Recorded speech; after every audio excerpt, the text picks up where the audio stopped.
Perfect. When you girls are ready. Yeah, ready. Hi, everybody. It's Christine and Jill Maria, and it's our first episode of I'm Here With. Hi, Christine. How are you guys doing today? Good, good. And our very first guest is international recording artist Bif Naked. She's an author, she's a humanitarian, and she's going to be talking to us about her music journey, her humanitarian work, and lots more. And we're so excited to have you with us. And our first guest, welcome. I'm honored. I'm so honored. This is so amazing. Congratulations on launching this show. So Biff, how are you right now? Like I heard you were doing a live sessions coming up on December 30th. Well, I was supposed to be honest with you. And I haven't, this year, a lot of artists who are performers like me had all their work get canceled, which is the case with my work. So all of my speeches were canceled. All of my engagements, my appearances, and all of my shows have been canceled, with the exception of one that was filmed for North Bay Pride, and then 2 other socially distant outdoor shows that we did in September. But other than that, all my tours were canceled. All the work was canceled. And, a lot of artists will tell you if you do not put butts in chairs, there is no revenue source. And it's not, streaming has been around, since 95. So since I've been an adult performer, and I don't mean adult, I mean, since I've been doing this my whole adult life, I've been a performer in a band, unless we play a show and can physically sell cassettes to CDs to then we had download cards. There was no revenue source other than that. And now more than ever, that it's glaringly obvious that many artists are just unable to keep going. And so doing the sessions was an interesting opportunity for us. We've done one other streaming show that was at Halloween for Juju Live, and this would be our second one. And it had to be postponed because we went into lockdown yesterday. So that is another unfortunate reality of the pandemic this year. I know people who don't take it seriously, and I marvel at them. There are all types of different people with different levels of education, and it's astonishing always to me, but I take it very seriously. And we just determined we just couldn't safely do a show, even though my guitar player is my spouse and we're in the same household, still bringing in 2 other people and then trying to get a venue and rehearse and stuff. It just didn't make sense. So February 13th, when we're doing that show. Yes, it's wonderful. But I mean, how do you keep musically motivated? And I mean, you have such a passion, you're so successful in what you do. And so how do you keep going? I've made my first record in 9 years last year. I had not been motivated per se to put out a new studio album because things had changed. In 2012, I put out an acoustic record that had 2 new songs on it. And those singles had legs and stuff, but things have changed particularly for rock artists. There's only about 4 rock radio stations left in Canada. Wow. And for all the strides women make in music, trust me, when it comes to rock and roll, chicks are still on the bottom. And that's cool because I've never taken that personally. I just have to rely on my live shows to make it all work and be cohesive. So we started making a new record last year, and we put out 1 single in 2020 for Valentine's Day called Jim, and then we were going to follow it up with my second single, which was already ready to go for May, and then my third single was going to launch the release of the rest of the songs, the album launch. That was going to be September.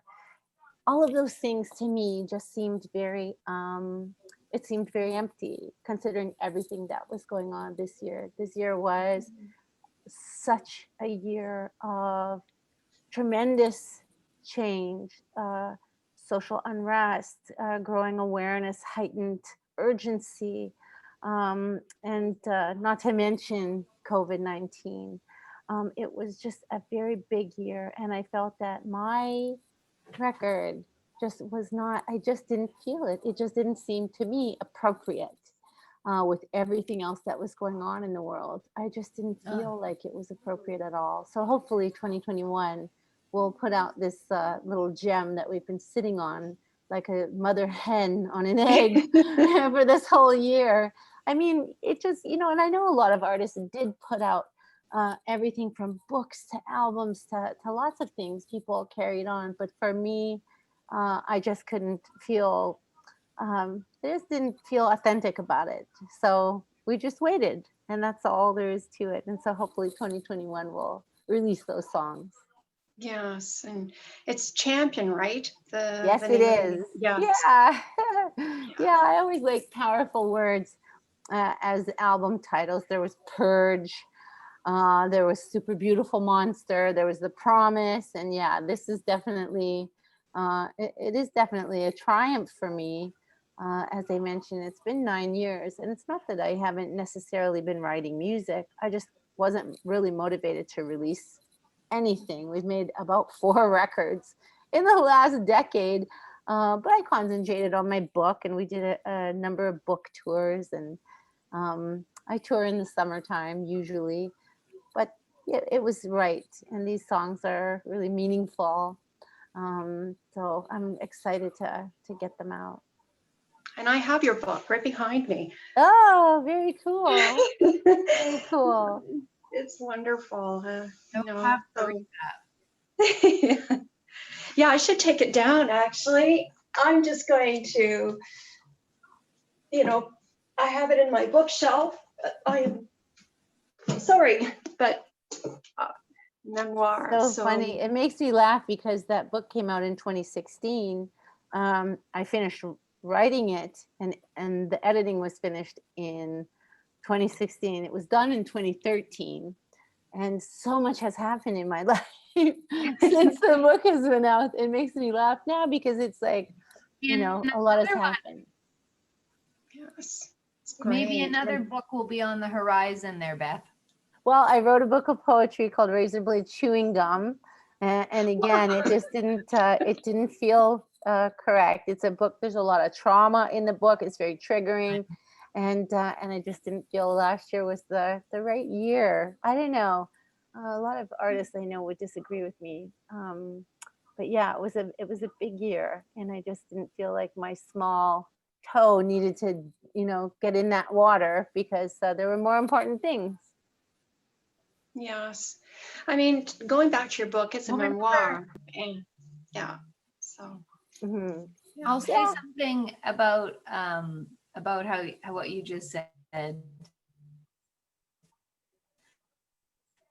Yeah. Because as a child of the 90s, what impact you had on me was being like a strong woman, and you had tattoos, and you've always had a very nice figure, and you were always bless.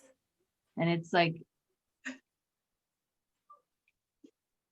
that legacy that you've built yourself and did even back then in the 90s has, really transcended to people wanting to know more about who you are. And that the book that you wrote, you share everything about your life.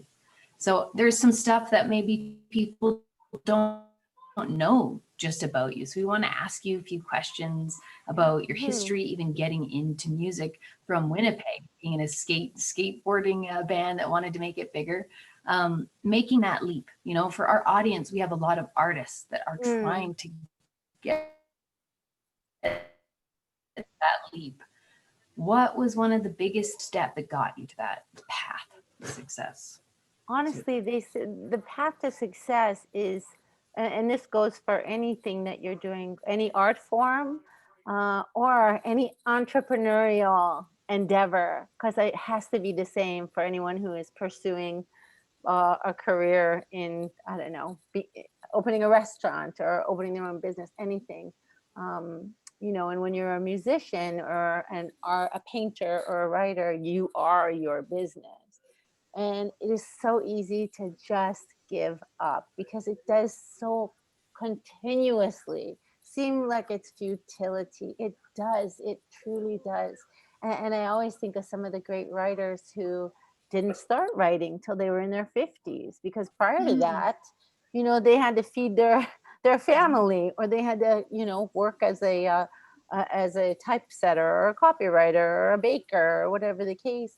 And I think that the biggest key is not to quit, to really just keep going no matter how daunting it seems. And there have been times, I mean, even in the 90s, I was in a couple bands, and my first band toured across Canada and played lots of shows with, at that time, especially famous punk rock bands. And I was the only girl.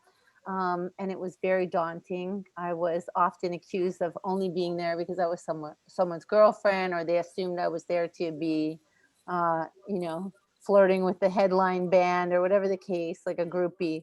And I remember knowing when I was a young woman, never to take that personally, because that will cloud your behavior. As soon as you take it personally and you get hurt by some, vapid or insipid comment or something like this, now it's different. Now there's social media, and I don't know if it's better or worse for artists, but the truth is to always stay on your path. Stay on your path, no matter what happens, no matter what anyone says. Stay on your path. Never quit. Never quit. No matter what. If it takes 3 years, 5, 8 years, you have to never quit. I didn't get a record deal, at all. And when I thought I had a record deal and we made a record, the company folded before we even released the record. So I had to make my own company. I was 23 years old. I didn't know what I was doing. It was 1994. So I was very lucky. I've only ever had one manager, and he's still my manager today. Loyalty. All these Wow. years later. Yeah. And, it's rightly or wrongly, I just think that, if you have people around you that you like to work with, who will be in the trenches with you, regardless of anything else, you have the same vision, the same goal, stick with those people and keep going. Just keep going, never quit. That's the key, never give up. Really, it is the key. Wonderfully said. Okay. That's good words from you. Thank you so much for that. Yes. And Jill, your favorite song, or one of your favorite songs, is "I Love Myself Today." Wow. Today's society and how we all feel about ourselves and social media. You didn't grow up in that era, sorts. You look like you're still my age, 30, okay? But God yes, bless in the you. 90s, there was not as much social media. No. I know, I'm going to say, like, how did you keep, I think your optimism and how healthy you are as a person mentally, you can see that you're so strong as a woman. It's made through a lot. You think, you still present yourself really well and you still are you, but you're very beautiful. Anyway. God bless you. The truth is, I think that it really did behoove me when I was a young woman. I knew with every certainty that being in the business I was in on tour, I knew I couldn't drink alcohol. Oh. So I stopped drinking alcohol when I was about 24 years old. And I know for certain, and I quit smoking cigarettes, and I flirted with drugs, and I stopped doing that because I just thought I can't be a professional and do my job correctly. I don't want anyone to ever see me with a hangover when I have to do morning radio, for example. If I have to do something like get on a plane, even though we played a show the night before and I've only had 2 hours sleep, I have to save my throat. As soon as I have a teaspoon of alcohol, I don't know about you, but I talk blah, blah, blah, and laughing, haha, loud, laughing, ruined my throat, ruined my voice every time. So I knew I couldn't do it. And that's part of it, because once my judgment was never impaired, I was able to control my behavior, control my talking, take myself out of the situation where the band was partying and go to bed and try and salvage myself.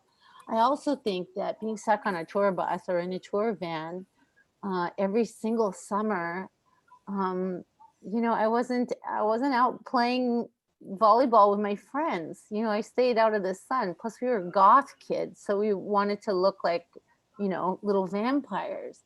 And that really helped. I get asked for advice all the time. I always tell people, but wear sunscreen, for God's sake. That's the one thing you can control. What I wish I knew was to wear sunscreen on my hands, because now I have like witch hands. Okay, witch hands. I have Band-Aids all over them because I have a puppy. But just little things like that. It is very difficult for anybody, probably men, I'm not sure, but for women that I know anyway, it's weird getting older. There's no doubt about it. It's just weird. And for us Generation X girls that still wear our battle vests, and we still, basically dress like soccer moms who are dressing as rockabilly for Halloween. Like literally, it's like such a weird thing to get older. It's the weirdest thing. Because we never stop feeling like we're 26 in our brains. Hopefully we evolve a little since, no offense to 26-year-olds, but hopefully we, gain a little bit of experience and wisdom, but we never really feel like the aged, we never feel like that. So it's weird when we start getting like we need porcelana on our hands. You might not remember that. It's like a skin cream. I don't know, it's like a fading cream for liver spots or whatever. They used to have these ads on TV when we were kids, porcelana. But anyway, getting older is very weird. And we can't all look like Dolly Parton, who is a timeless beauty. But it's also the North American version of aging is very, very different from anywhere else in the world. And that's something that does seep in to our psyche, even if we feel like we're above it or we're not into that, we're not that way. It's impossible, because everything is geared to make us subconsciously believe that we're inadequate. And I can't blame social media per se. It's every media, it's television stars. They don't look like they don't even the rest look of us. they did when they started. Sometimes Probably. I'll get so down about how I look and think, I need to get so much work done to look like Megan Fox or something. But Yes, we've all seen people's transitions when they become famous. They look different. So it's They kind of do. like we have to know, as being normal people, to just accept ourselves, and that's hard. That you have to go. It is hard. It is hard. But I through think something mentally. yeah, I think it's very punk You rock do that, like not to get stuff done to ourselves. In a way, it's very indie. And also, who has that kind of money? Like, that's always what we joke about. Like, why would anyone? Like, it's so expensive. I've been asked in my lifetime, have you ever had filler? And I'm like, that's a mortgage payment. What are you talking about, man? That's like $1,000 or like more than that. Like, who has that kind of extra money? And it's not even permanent. Why would you pay that? Like, I don't know. Like, for me, I always had vet bills when I was in my 30s. It was like, I just couldn't fathom it. And I know people who are regular people who have regular jobs, who spend every single cent and go into debt, doing a lot of manipulation stuff, and they feel great. Yes, they feel more confident. And I always say, whatever makes you feel confident and good and encourages you, go for it. But for me, I just couldn't. It's like it's like these gyms. It's $200 to go to gyms. Like, who has $200 extra? I don't. You know, same with yoga classes. Yoga classes is $120 a month. I'm sorry, I moved to Ontario, and that's my car insurance every month. Like, it just doesn't make sense. And I think the pandemic, one thing about the pandemic year of 2020, hopefully it's only the 1 year, but you know it won't be. One thing I think it taught everyone was that they can do many of these things from home, for themselves, from home. They can get into more wellness things. They can get into personal improvement things on their own. And I think that was probably really a surprise for a lot of people who really, it probably never occurred to them. And I think that it was a very pleasant surprise. You know, I think people maybe have been a little transformed in many ways and are more appreciative. And yeah, maybe they can't go to the hair salon, and they can't, you know, I haven't had porno nails in a year, you know, and again, I'm going to go back to it. I got witch hands without porno nails, but that's life. You know, that is just life. That is life. Yeah. And I think that I think it's been a really good year in that regard, that people have had to figure it out in a different way. They've had to approach wellness in a different way, and they've had to figure it out. And plus, you know, our economy is in the toilet, and people have lost jobs, and they've had to really restructure their lives economically and in a lot of different ways. It's been very transformational. Mhm. You know, It's made people's relationships different.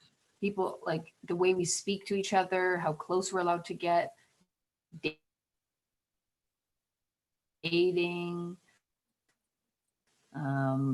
just things. It is hard for people, but like you said, just keep living and never give up. So that's great advice. Yeah, you just got to keep doing your thing. I can't imagine I can't imagine being a young person. My goddaughter, for example, is 16 years old, and she and her sisters have had to do online learning this year.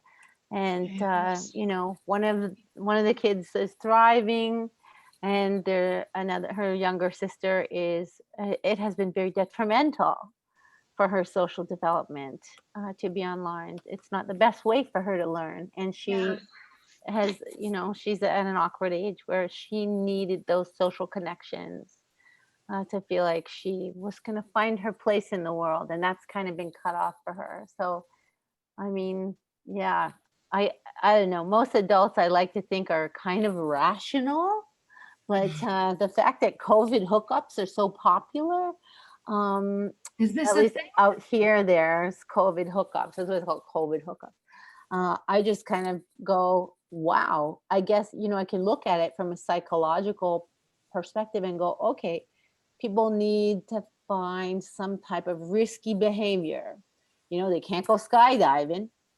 They're not going to go to meet a stranger at the discotheque. So, you know, this is a high risk behavior for whatever reason. A certain element of the young adult population feels they need, and that's very popular. It's very Is popular. it in your town in Toronto?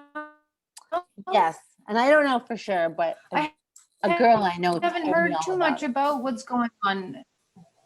Tell us all about it. What is going on? Are they using Tinder like crazy, or is it literally just I people's don't behaviors are know. changing to each other, and this is Well, the form of dating? yeah. I guess so. I think that I think that a lot of people are using apps to meet people, and I think that people are now doing lots of video stuff, and because we have to, you know, Yeah. we have to. But I just think, I don't know, I'm really happy that I was not, you know, doing like a Zoom striptease at 25 for a guy I was dating. I mean, I don't know, maybe I'm wrong. Maybe there's a, you know, there's a market for everything. So you never know. You can monetize anything these days. So maybe it's a great thing for some people. I'm not sure.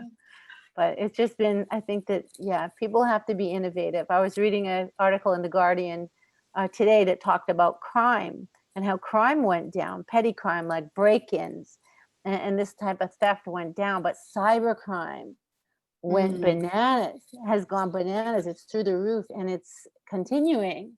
And that's Yes. something that I never really considered either, you know, how the world has had to adapt, and that includes criminals.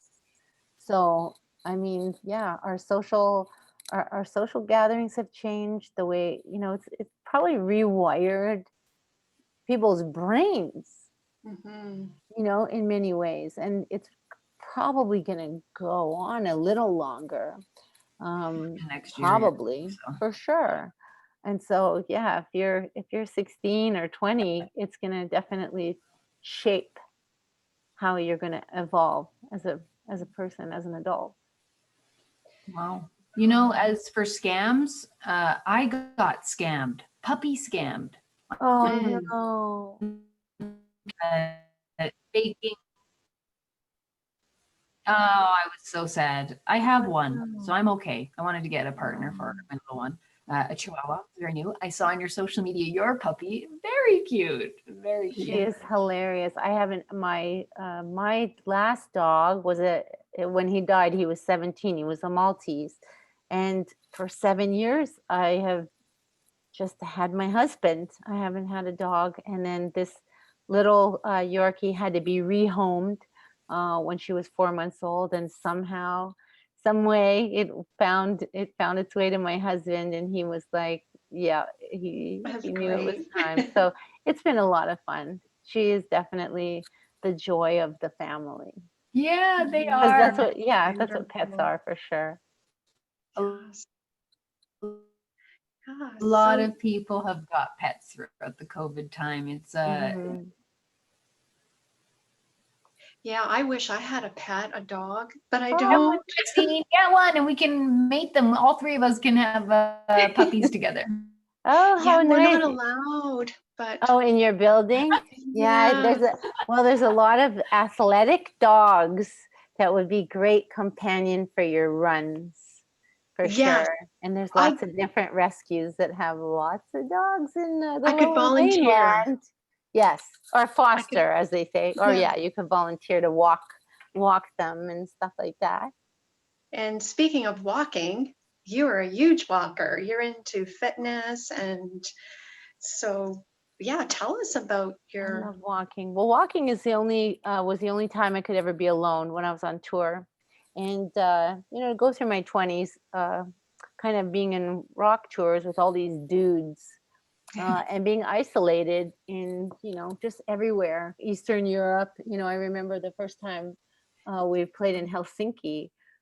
All I did was, I was jet lagged, so I got up at, you know, 2 in the morning or 4 in the morning and put on my jogging clothes and went for a walk by the sea, and it was amazing. And walking has saved me, you know, as a solitary event, more than yoga ever did, and it still does, especially now. I broke my wrist BMXing this year, and I rely on BMXing with my husband every summer to stay in shape. I'm not a member at a gym or anything, and we love to do this together. And it took me out of the game all summer. I couldn't ride my bike, but walking saved me. And it always does. It always becomes a bit of a walking meditation. And if I listen to music, I walk a bit faster. If I don't listen to music, I really find that I'm almost doing, there's a girl in my building who calls it earthing. She goes earthing, and she like really feels her feet on the ground. She's like, it's really cool. You know, she always asks, do you earth? And as a verb. And I just thought, that's amazing. And it really is a walking meditation. But this year, you know, if I could describe the pandemic year of 2020 in 2 words, I'm going to say potato chips. Potato chips. Oh, yeah. I used to be extremely strict on my diet. I was a raw food vegan for 14 years. I was a fruitarian for 5 years. And once I was diagnosed with breast cancer, all I wanted was rice and yams and things that were cooked. I mean, I'll always be a vegan, but you know, not being a raw food vegan changed my life. and my body, I started kind of to relax a little bit. And a lot of raw food vegans are like, that's not cool. And I'm like, sorry, dude, I like rice. I like my rice cooker. I have 2 rice cookers. One is Persian, and I like making tarik, and I like, I love cooking. I just have a good Oh, that's time. wonderful. I have a good time. And I think that, one thing I never ate before the pandemic was potato chips. And so now I think I'm so bad. Of course, it's unsalted tortilla chips, of course, which no one else will eat. That's why I originally bought them, because then they have their disgusting orange nachos or whatever. And I have these unsalted ones. But it's something that to me will always remind me of 2020. It was kind of like giving ourselves permission to just kind of go with the flow. It's been a very intense year on a million levels, and to be able to go with the flow while we're navigating all of this change and all of this, a lot of revolutionary change that went on this year that had nothing to do with, all the death that is continuing to happen. Yes. People are still getting sick, really sick. And COVID is still raging in our country. It's going to be interesting once it's finally eradicated, and I do believe it will be eradicated. Yes. It's going to be interesting to see what a world looks like after this. Yeah, the health precautions from now on. But whatever the story is, if you're a conspiracy theorist or not, in society, we're all so close together. At movie theaters, so close. I'm not surprised that this spread happened. The chicken pox, and when like you say, it'll eradicate, it'll become one of those where just people get a vaccine for that when they're young, maybe. I'm hoping everybody, does get through this really hard time. I hope so too. I hope that I hope that the vaccine works, and that that people can rebuild their lives going forward, and that the economies can be rebuilt, and somehow we have to get through it globally. On everything open. We do, but we can prepare. And the artists out there, I say to them, guys, make your new album. Work on art, work on yourself. Everybody work on yourself. Work on your art. When artists have that within them, that they just wake up and do it every day, I think that gives them a purpose. So find your purpose. It might not be to be an artist, right? But it sure. Yes. Yeah. I also think too, it's at least an opportunity to reflect how we can, you appreciate that walk, you appreciate being peaceful, getting an opportunity to read more, and just be present. I think that's the key. I think it's just being more present, and it's hard. I don't know. Any tips, Bif? Oh, it is hard, and it's hard for artists, especially if it's their only job. So I mean, I'm a established artist. I have a car. I have a refrigerator and a house, well, an apartment, a place to live. But for a young artist, there is a lot to be said for starving artists. Is the truth, and especially this year, and it's very demotivating. It's very you become crestfallen, so instead of working on your art, a lot of people have been forced to get jobs, but of course this year there are no jobs. So it's been very, very difficult for a lot of people that I know anyway, to stay motivated and to stay making their art. And also, yes, it is almost it's almost normalized for people to experience depression And in many ways, I think that's really beneficial, because it does make us realize we're not alone in our suffering, or in our fears, or our anxieties or worries. We have this year, for sure, have realized, and it has come to light, that everybody worries, everybody has anxiety. And a lot of people this year, their anxieties have grown, and with very good reason. But I think that there's also a pressure. I do know someone who wrote 2 novels this year. And if Wow. you're, and yeah, and they can go jump in the lake, because the rest of us didn't. And the rest of us sit there and go, oh, maybe I just am so lazy, and I'm just like, I didn't do enough this year. But I think getting through it, eating our potato chips and doing the best we can, is a success story, no matter what. And it has enabled us to be able to look inward, and be very reflective, and be contemplative about the year that has just happened. It's almost like everyone says it was the longest year ever. And sometimes, yeah, sometimes life is long. It's a drag, when you're feeling unmotivated or helpless in any way. It's a drag.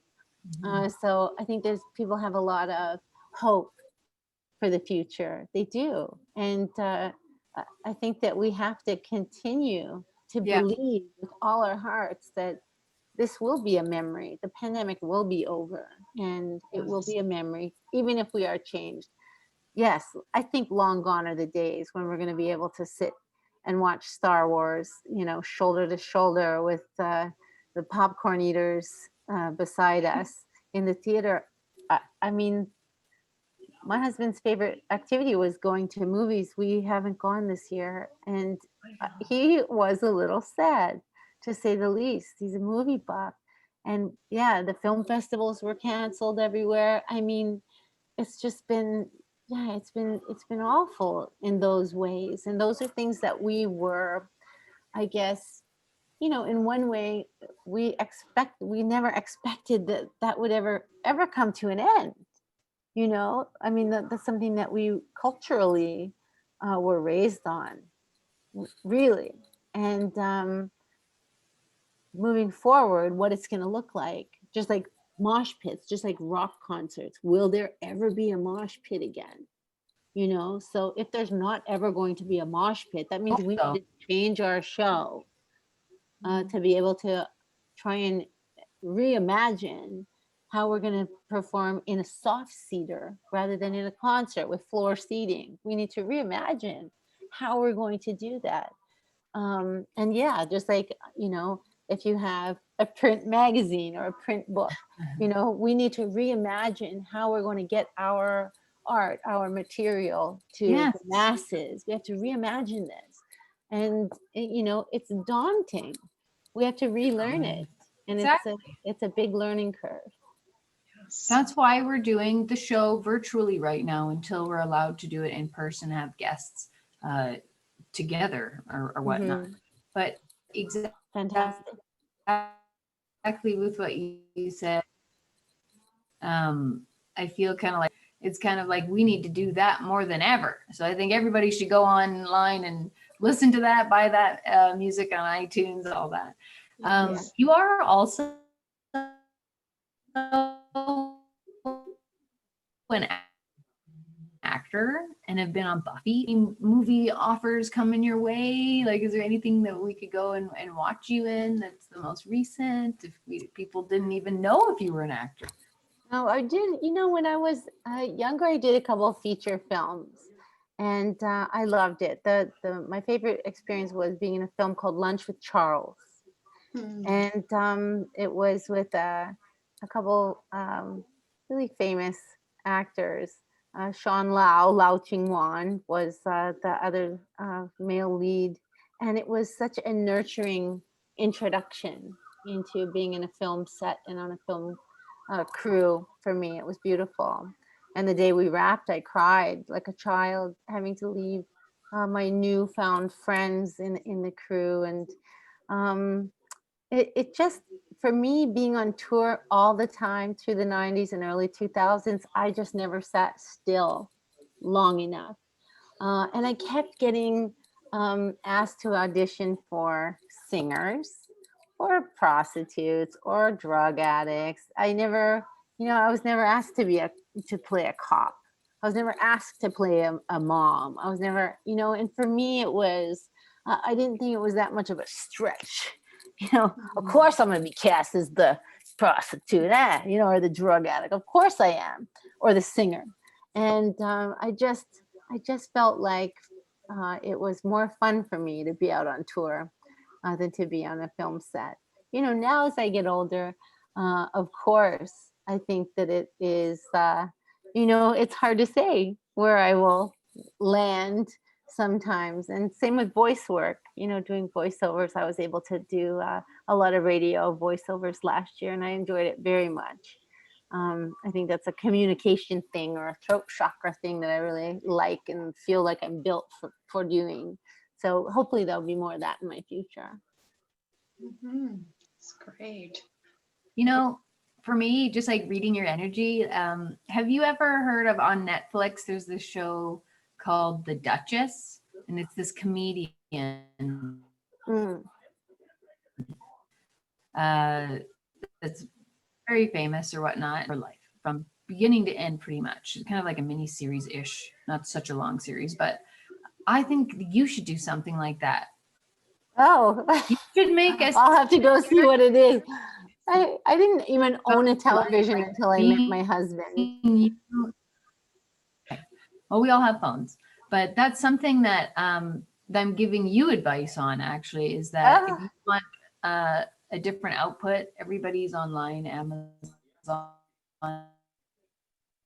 everything. Think about doing a document to see, and that'd probably dredge into a TV show. Oh, very cool. Well, you planted a seed, so thank you. And if that happens, you let me know. I'm gonna. I'll be a part of that in any way. I'll share about that. You could make very your cool. documentary into from that almost, but very cool. People want to know, like, what people are doing now, and that's kind of why we wanted to do the interview with you, because your meeting with Christine, you're a huge star, and Christine is a awesome lady in Vancouver that supports every big star. Let's tell the audience how you guys even met and how you guys kind of became. I've known you for several years now. I've known you for quite a while. Christine and I met professionally, like a lot of people, and just over time became friends. I mean, that's the simple answer. I can't remember what year we would have met, but I'm always glad that we did, and we just hit it off. We were just very like-minded, and I mean, Christine's a mentor for me originally, with as an athlete and with running and stuff like that. And over time that's evolved because she's a broadcaster and, an amazing personality, television personality and stuff. So I have a lot of admiration for her. I feel the same, Bif. I mean, you believed in me from the very beginning, and I really appreciate your friendship and just being able to interview you. And every time I do, and now Jill, so thankful for meeting Jill, I get to know you more and more. So it's cool. wonderful. So thank you. Thank you. So Jill, I have no more questions. Do you, because actually, Jill, you are adopted. Oh, right. We were going to talk to you about being adopted. Okay. I want to know, so many people, a few people, of course I had to. And they said, when we were looking you up, kind of researching you, they said, did you know she's adopted like you? And I said, there's got to be something in her that you know, did she meet her family? How did it affect your life being that child? Hey, I'm adopted. Like, feel about it? You know, I always knew I was adopted. My parents told my sister and I, and it was very obvious. You know, we were adopted in India. So my older sister was Indian, so she was the brown kid. I was the white kid. My birth mom, I always knew she was a teenager living in India at the time because her parents were there. My parents always told us our adoption stories since as long as I can remember. Plus, I was the only Canadian in my family because my birth mom was Canadian, and so that was something that I was very proud of always. Even when I was 2 and 3 years old, I always knew I was the only Canadian. It was very special. And then when I was an adolescent, of course, I was a terrible, disrespectful adolescent teenager to my parents. And I had built in my mind this fantasy that my birth mom was Sophia Loren and that I had, or the equivalent, and that I shouldn't be with my parents who were, you know, they were missionaries. They were United Methodist missionaries. And I grew up in a house where there was no alcohol, no smoking. And I was a very outgoing, outrageous, you know, young teenager. And I found my birth mom by writing letters to the High Commission for Canada in New Delhi. Literally started writing letters because, I mean, that's how old I am. There was no computer, there was no emails, no internet. And somehow one of my letters made it to my maternal biological grandmother, who showed her daughter, who was my mother, the letter. And that's how we connected. I was living in Winnipeg at the time. And so for my 20th birthday, I think, my parents, for my birthday present, flew me to Toronto to meet my birth mom. Wow. And I've Was that known her ever emotional? since. And we are so similar. It is frightening. And she has grown children also. So I have a half sister and a half brother. And every time we all get together, throughout my 20s and 30s, my sister and brother used to like always say, "Oh, that's just like, you do that just like mom. You do that just like her. You say that just like her." The way it was always kind of fun in that way. And it was always, you know, interesting for me because I didn't look like my family. And I look a lot like my birth mom. So that was something that was really cool. But I always knew I was adopted. And it was always, my parents always made me feel like it was a special thing, that it was something that was very special. And when I was older, I heard a saying that I always thought of, which was, you came from one mommy's tummy to another mommy's heart. And I always thought that nails it. It totally nails it. And it nails it for my dogs also. And I tell them that every day. You came from one mommy's tummy to another mommy's heart. Because it's the truth. I'm sure it's true for any adoptive parent. You know, you love that child as your own flesh. I mean, I don't know. I have, as an adult, I've met people who are adoptees that have no desire whatsoever to meet their birth family and almost have a resentment. You know, there's a wide range of feelings, I'm sure, for a lot of different adoptees for a lot of different reasons.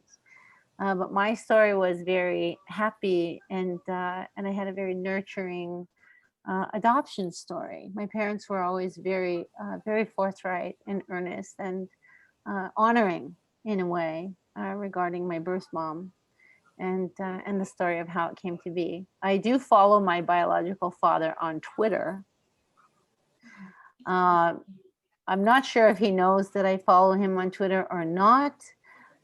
We did try and contact him when I was in my early 20s, and he was not having it. And I was horrified because the truth is, for me, I just really wanted to know my birth mom anyway. I knew that they were kind of like, you know, teenage star-crossed teenage lovers. They didn't have a relationship or anything like that. And the fact that he wasn't interested definitely made me completely disinterested as a result. So I'm very happy to have a relationship with my birth mom. Oh, that's so wonderful. Oh. Thank you so much for coming on our show. And I'm here with Christine and Jill. Everybody go check out Jim on YouTube. Listen to it, buy it on iTunes, Spotify, and she is still going. Thanks. Thank you. Thank you so much. And your book. I better read it, you guys. Thank you so I better much. read it. I'll let you know. Thank you. I'll post you and we'll be in touch of what we're gonna do with the product. Okay. Oh, I would love that. Thank you. Thank you, Beth, and thank you, co-host Jill. Okay, bye. Nice seeing you, Christine. Nice You meeting you, too. Jill. Touch. Bye. Happy New Year, you guys. Yeah, you too. Okay, Okay. bye. Bye, love. Bye.